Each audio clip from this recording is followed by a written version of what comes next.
Salam sehat sejahtera pemirsa setia Mata Ketiga.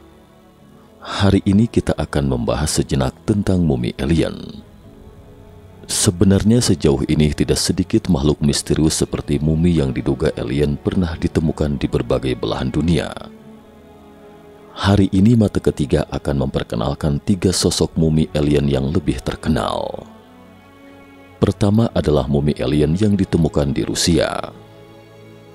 Pada tahun 1996, polisi Rusia menemukan sesosok mumi yang diduga alien di sebuah tempat bernama Kyshtym di Chelyabinsk, Rusia. Sekilas nama tempat ini terdengar familiar, bukan? Mungkin sebagian dari kita tahu bahwa pada tahun 2013, sebuah meteorit yang sangat besar jatuh di tempat itu dan hancur di udara. Ledakan itu menyebabkan kaca dalam radius puluhan kilometer pecah. Tempat di distrik ini adalah Chelyabinsk. Tentu saja, tempat ini terkenal bukan hanya karena ledakan meteorit, tapi peristiwa lain yang membuat tempat ini sangat terkenal adalah kebocoran nuklir.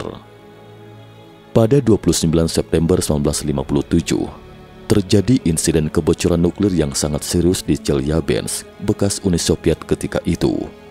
Seberapa serius? Kecelakaan kebocoran nuklir ini menempati urutan ketiga dalam sejarah.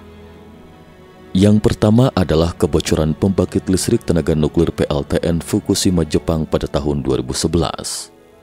Di peringkat kedua adalah kebocoran nuklir Chernobyl pada tahun 1986. Dan tempat ketiga adalah kebocoran nuklir di Kyshtym, Chelyabinsk, Rusia. Dua bencana nuklir Fukushima dan Chernobyl, keduanya menduduki level 7. Yang merupakan level tertinggi. Sementara kebocoran nuklir di Chelyabinsk adalah level 6. Dua yang pertama adalah pembangkit listrik tenaga nuklir.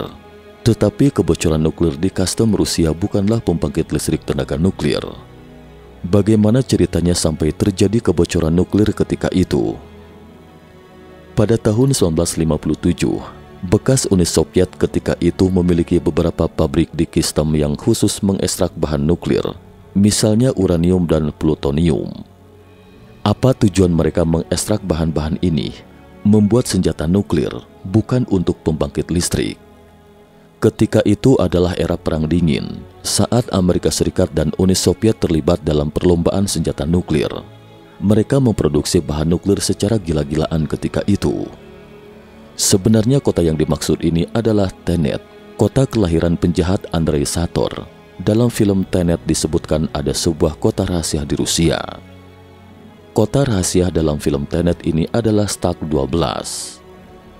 Namun dalam kehidupan nyata, fasilitas nuklir rahasia itu disebut Mayak, kode Chelyabinsk 40, atau dengan kata lain, lokasi semua fasilitas nuklir milik negara itu tidak memiliki nama tempat yang wajar, tapi disebut dengan nama kode, seperti misalnya Area 51. Tidak ada nama tempat yang resmi, hanya berupa nama kode. Dulu banyak pekerja yang bekerja di PLTN itu tinggal di daerah ini. Pada saat itu ketika Uni Soviet tidak terlalu memperhatikan polusi nuklir, mereka langsung membuang limbah nuklir ke sungai di sekitarnya. Belakangan berdampak pada kesehatan warga sekitar dan banyak ternak yang mati. Jadi, pemerintah pun mencari solusi bagaimana menangani limbah nuklir tersebut. Mereka menggunakan beberapa tangki besar menampung limbah nuklir ini dan menguburkannya selama 8,2 meter di bawah tanah. Namun limbah-limbah nuklir masih mengeluarkan hawa panas. Untuk mencegahnya meledak, sistem sirkulasi air pun digunakan untuk mendinginkannya secara langsung dan didinginkan selama 24 jam penuh non-stop sehari sepanjang tahun. Namun demikian pada 29 September 1957, sistem pendingin air gagal berfungsi. Suhu di dalam tangki-tangki itu pun melonjak seketika dan meledak. Sisa-sisa radioaktif bekas produksi bahan bakar nuklir yang tersimpan di bawah tanah juga terlempar keluar saat ledakan, bahkan terlontar hingga 1000 meter tingginya. Ledakan ketika itu mirip dengan bom atom, tapi sebenarnya itu bukan ledakan nuklir. Diperkirakan kekuatan ledakan itu setara dengan 70 ton bahan peledak TNT. Sementara itu, limbah nuklir yang terlempar ke angkasa terbawa angin ke barat daya hingga akhirnya membentuk sabuk polusi sepanjang lebih dari 100 km dan luas 9 km. lebih dari 10.000 penduduk yang tinggal di daerah ini terpaksa mengungsi. Namun evakuasi memakan waktu seminggu. Jadi, belakangan baru diketahui bahwa lebih dari 10.000 orang sebenarnya tewas akibat ledakan. Belakangan lagi, setelah diselidiki lebih intensif di sekitarnya, ditemukan bahwa cakupan polusi tidak hanya setitik, tapi mencakup 20.000 km persegi total area yang terkontaminasi. Dan sebanyak 270.000 penduduk yang tinggal di daerah ini sedikit banyak terkena imbas radiasi. Bahkan pasca ledakan tersebut, pemerintah Soviet langsung memblokir berita sehingga warga sekitar tidak mengetahui bahwa itu adalah ledakan limbah nuklir. Hingga 16 tahun kemudian pada tahun 1973, seorang ahli biologi yang terkenal dari bekas Uni Soviet, Zores A. Medvedev, membongkar rahasia itu setelah ia melarikan diri ke Inggris. Namun pemerintah Soviet langsung membantahnya dengan mengatakan itu adalah legenda urban, sama sekali tidak ada, itu adalah teori konspirasi. Belakangan kemudian pada 20 September 1989 atau 32 tahun pasca ledakan nuklir tersebut, pemerintah Soviet merilis beberapa informasi rahasia, sama seperti pemerintah AS yang merilis suatu informasi rahasia saat tiba waktunya. Saat itulah baru diketahui bahwa peristiwa itu memang benar adanya, yaitu pernah terjadi kebocoran nuklir di Uni Soviet sebelum insiden kebocoran nuklir Chernobyl. Dan lokasi tempat ditemukannya sesosok makhluk yang diduga mumi alien ini berjarak 10 km dari lokasi ledakan. Karena polusi di tempat itu, sebagian besar warga telah pindah. Tempat itu sangat miskin dan hanya ada sedikit orang yang tinggal di sana. Mereka yang tidak bisa pindah karena alasan ekonomi terpaksa terus tinggal di tempat itu. Pada Agustus 1996, banyak terjadi kasus pencurian kabel dan jaringan listrik di tempat ini. Polisi setempat menangkap seorang tersangka, seorang warga desa bernama Vladimir Nurdinov. Ketika Vladimir ini diinterogasi, dia dengan jujur mengaku mencuri kabel, sekaligus memberitahu polisi bahwa sebenarnya ada sesosok mumi alien di rumah kami. Anda ingin melihatnya? Katanya kepada polisi. Tampaknya Vladimir cukup bangga menceritakan hal itu. Vladimir tidak menyembunyikan fakta bahwa ia hanya mencuri mumi itu dari rumah tetangganya, seorang wanita tua bernama Tamara Prosvirina dengan gangguan mental. Sekarang mumi itu disembunyikan di garasinya. Kemudian polisi segera membawanya ke rumahnya dengan kamera. Benar saja, sesosok mumi kecil dengan bentuk yang sangat aneh ditemukan di rumahnya, panjangnya sekitar 20 cm. Polisi yang ke rumah Vladimir pada waktu itu juga bernama Vladimir, hanya nama keluarga yang tidak sama. Vladimir Benlin, nama polisi ini menuturkan bahwa bulu kuduknya merinding ketika melihat benda itu. Pertama kali dia melihatnya, dia merasa itu bukan sesuatu yang ada di bumi. Benlin adalah seorang polisi yang sangat berpengalaman. Dia telah melihat banyak mayat dalam sepanjang karirnya dan juga banyak menemui kasus mayat bayi. Dia sangat yakin itu bukan mumi manusia. Tubuh mumi berwarna ini berwarna hitam keabuan, kepalanya agak coklat, bagian tengkoraknya sangat mirip helm, dan kedua matanya sangat besar. Secara fisik tidak bisa menentukan jenis kelaminnya. Menurut keterangan tersangka Vladimir, sosok mumi itu masih basah ketika dia menemukannya. Begitu dia melihatnya, dia pun berpikir makhluk itu sejenis alien. Jadi agar terawat baik, dia mencucinya dengan alkohol, kemudian mengeringkannya hingga seperti ini bentuknya. Dia berencana menjual benda misterius ini dan ditukar dengan sejumlah uang. Polisi Benlin segera membawa benda asing itu ke kantor polisi untuk pemeriksaan forensik. Dokter forensik yang menangani mumi itu bernama Lyubov Romanova. Menurutnya, makhluk ini bukan spesies manusia dan ditilik secara struktural tidak sama dengan struktur manusia normal. Perbedaan terbesar adalah tengkoraknya. Tulang tengkorak orang dewasa terdiri dari 22 tulang, yaitu 8 tulang kepala yang melindungi otak dan 14 tulang wajah yang berperan besar dalam membentuk struktur wajah. Tetapi makhluk kecil ini hanya memiliki 4 tulang, yaitu 4 tulang yang sangat besar. Romanova juga mengatakan, itu bukan kelainan bentuk. 4 tulang ini juga terlihat normal, sangat cocok bagi makhluk itu, tetapi tidak cocok untuk kita. Tapi Romanova mengatakan dia sama sekali tidak tahu makhluk apa itu sebenarnya. Dia hanya berpikir bahwa secara fisik itu bukan manusia normal seperti kita. Kemudian polisi memeriksa penduduk hamil setempat karena mereka mencurigai bayi prematur, tetapi tidak ditemukan ada yang lahir prematur atau keguguran. Untuk mencari tahu benda apa itu sebenarnya, polisi mendatangi rumah orang yang katanya diambil tersangka dari rumah orang lain itu. Orang itu adalah seorang wanita tua bernama Tamara yang tinggal sendiri dan menderita penyakit pikun yang serius, yaitu Alzheimer. Ketika polisi meluncur ke rumah Tamara, tetangganya mengatakan bahwa Tamara tidak di rumah, tapi berada di rumah sakit jiwa. Tamara biasanya hidup sendiri. Kadang-kadang menantu perempuannya akan datang menjenguknya. Sementara itu putranya sedang meringkuk di penjara karena kasus pencurian.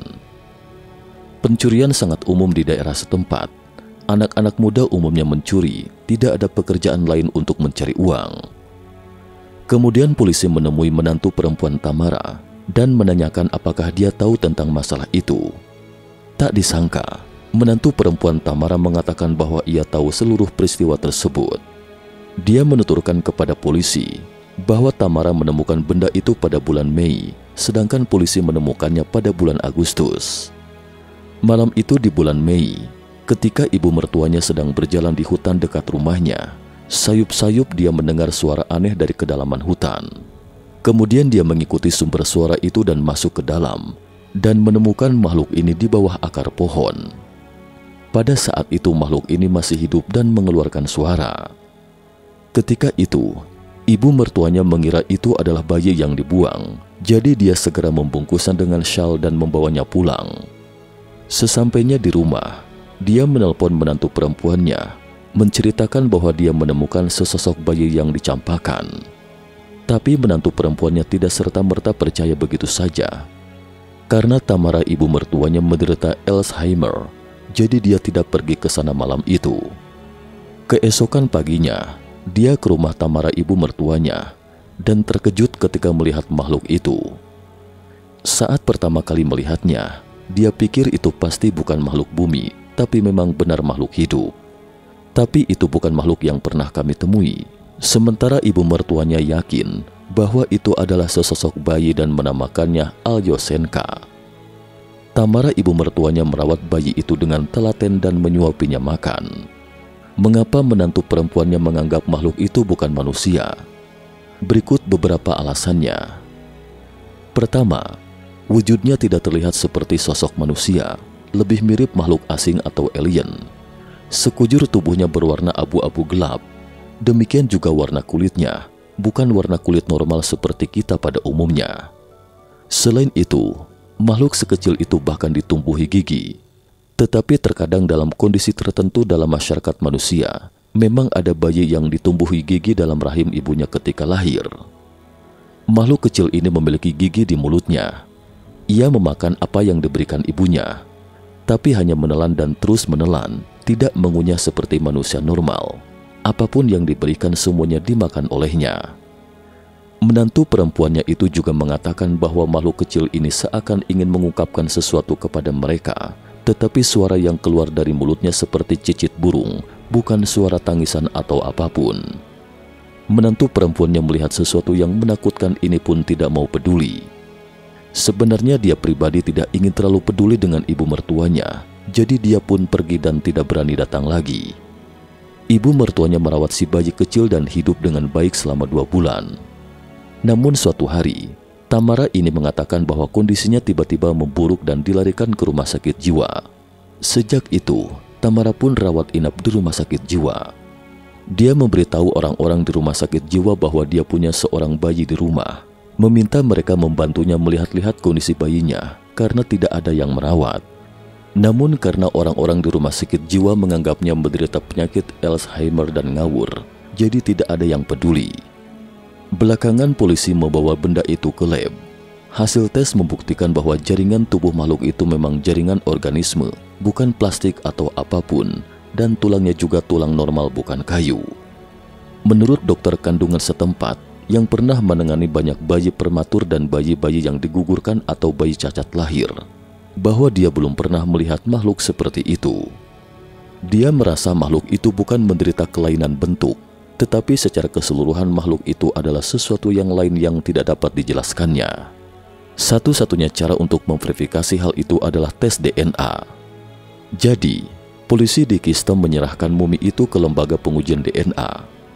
Seorang petugas di lembaga pengujian DNA membawa pergi makhluk itu dan mengatakan akan memberikan jawabannya seminggu kemudian. Namun demikian, karena sebulan kemudian tidak jua ada jawaban, polisi pun menghubunginya dan bertanya. Tapi jawaban dari lembaga pengujian DNA membuat polisi terperangah. Pasalnya mereka mengatakan bahwa makhluk itu telah dirampas oleh alien di tengah perjalanan ketika petugas dari pusat pengujian DNA mengambil benda itu. Setelah itu mereka melaporkan hal itu ke kantor polisi dan polisi federal, yaitu semacam FBI-nya Rusia. Polisi federal setempat mengatakan bahwa masalah itu harus dirahasiakan dari publik, termasuk merahasiakannya dari polisi setempat. Sementara itu, polisi setempat percaya bahwa benda itu pasti telah diambil oleh polisi federal. Lalu mereka mengarang-arang bahwa benda itu telah dirampas oleh alien. Jadi, apa yang sebaiknya dilakukan ketika benda itu sudah tidak ada? Polisi setempat sangat tertarik dengan hal ini, dan mereka memiliki bukti tertentu meskipun tidak ada rekaman video. Kemudian mereka menemukan satu hal, yaitu syal yang digunakan untuk membungkus bayi ketika itu. Ketika Tamara merawat bayi itu, dia selalu menggunakan syal ini untuk menyelimutinya. Jadi dia membawa syal itu dan ke lembaga pengujian DNA setempat, di mana dua jenis DNA terdeteksi di sana. Salah satunya adalah DNA Tamara, dan lainnya adalah DNA makhluk tak dikenal.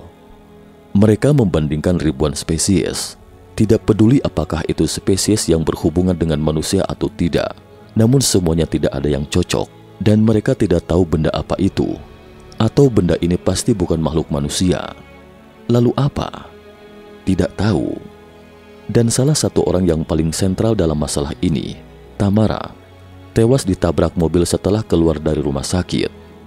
Pihak rumah sakit mengatakan bahwa Tamara diizinkan pulang ketika itu dan ditabrak mobil saat keluar. Menurut cerita orang-orang di rumah sakit, bahwa ketika Tamara ke rumah sakit, dia diseret secara paksa ke tempat ini dan dikurung di tempat ini. Kemudian dia berlari keluar mencoba melarikan diri dari tempat ini dan ditabrak mobil ketika berlari keluar. Jika hal ini benar-benar ada hubungannya dengan alien atau UFO, itu berarti sesuai dengan salah satu karakteristik UFO yang kita bicarakan sebelumnya, yaitu mereka sering muncul di dekat pangkalan nuklir. Ini adalah kasus pertama. Sekarang tidak ada bukti fisik, hanya video dan kesaksian polisi Keystone. Yang kedua adalah penemuan mumi alien yang ditemukan di gurun Atacama, Peru pada tahun 2003 lalu. Julukan mumi alien disematkan lantaran bentuk tengkoraknya tidak lazim, terlebih ukurannya 6 inci atau hanya 15 cm. Mumi ini kemudian diberi nama Ata berdasarkan lokasi di mana ia ditemukan, yakni Atacama. Ata juga memiliki 10 pasang tulang rusuk, bukan 12 seperti pada manusia normal. Bentuk mumi yang tak biasa membuat spekulasi bermunculan.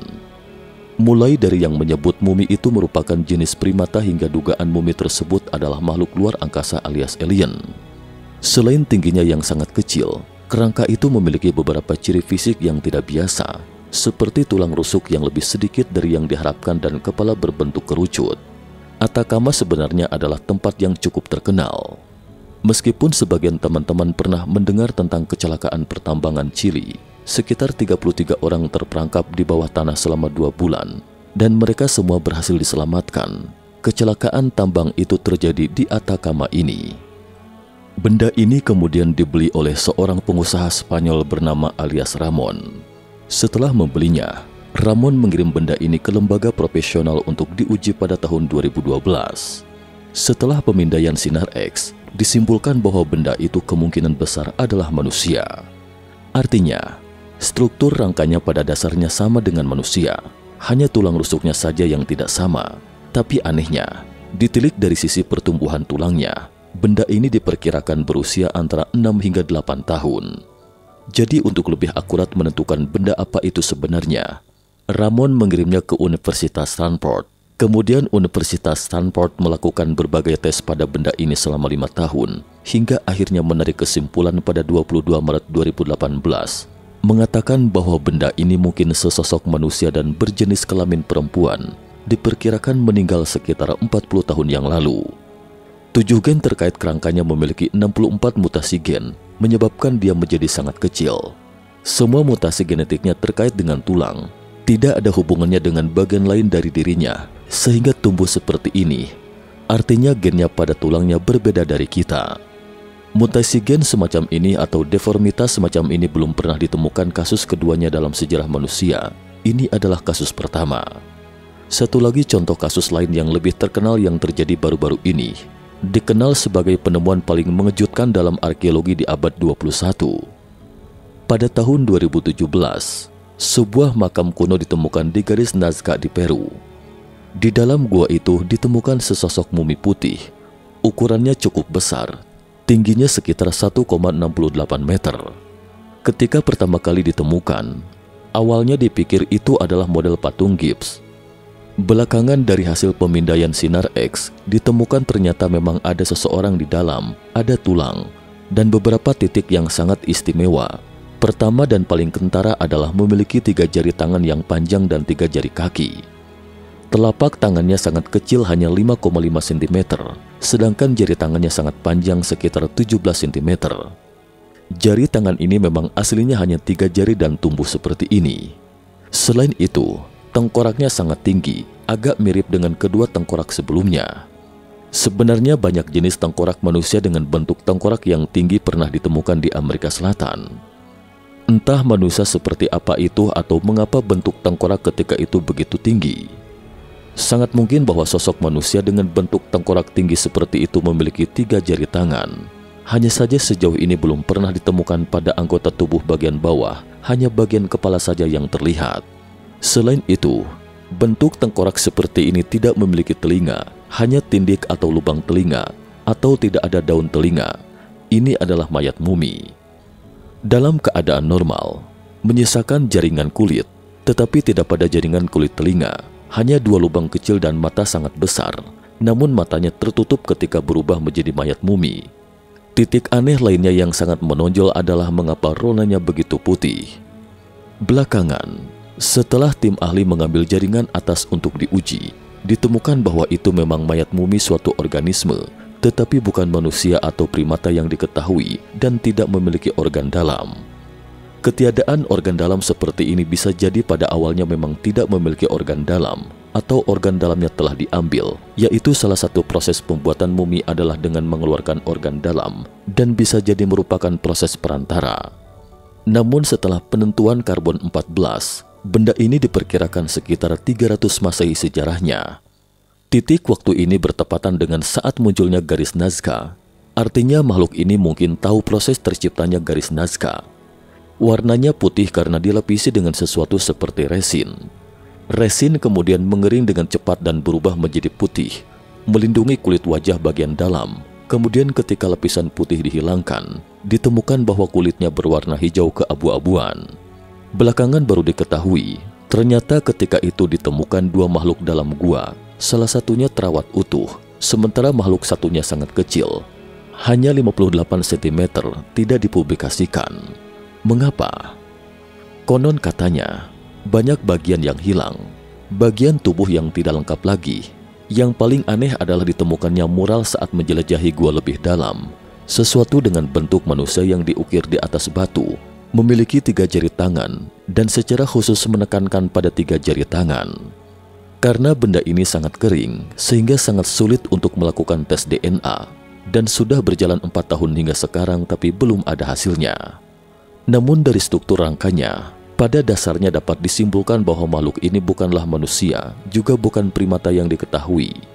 Lalu makhluk apa sebenarnya? Entahlah. Ketika ditemukan makhluk itu dalam kondisi duduk di gua dengan pose seperti ini, tidak terlihat seperti berbaring, hanya duduk di sana seolah-olah sedang beristirahat atau menunggu sesuatu sambil menengah ke langit seperti ini. Ada kemungkinan bahwa orang-orang ketika itu membuat makam ini atau sesuatu untuk makhluk asing ini untuk memberi pesan kepada generasi mendatang bahwa dia itu unik, tidak sama. Sementara yang terakhir ini adalah makhluk yang ditemukan sekarang dan paling mendekati mumi alien ditemukan di Amerika Selatan. Temuan itu bukan satu-satunya contoh keberadaan tengkorak memanjang di Peru. Sebelumnya ada 300 tengkorak di suatu kawasan pemakaman di Paracas, Peru yang menjadi temuan terbanyak tengkorak memanjang di seluruh dunia. Penyebab memanjangnya tengkorak-tengkorak itu masih menjadi perdebatan, demikian juga dengan asal-muasalnya. Uji DNA mengarah kepada asal-muasal di Eropa dan Timur Tengah. Salah satu ciri aneh tengkorak-tengkorak memanjang itu adalah tempat kedudukan foramen magnum, yaitu titik pertemuan syaraf tulang belakang dengan tengkorak. Ukuran tengkorak juga lebih besar dan lebih berat. Cukup sekian dulu topik kita hari ini.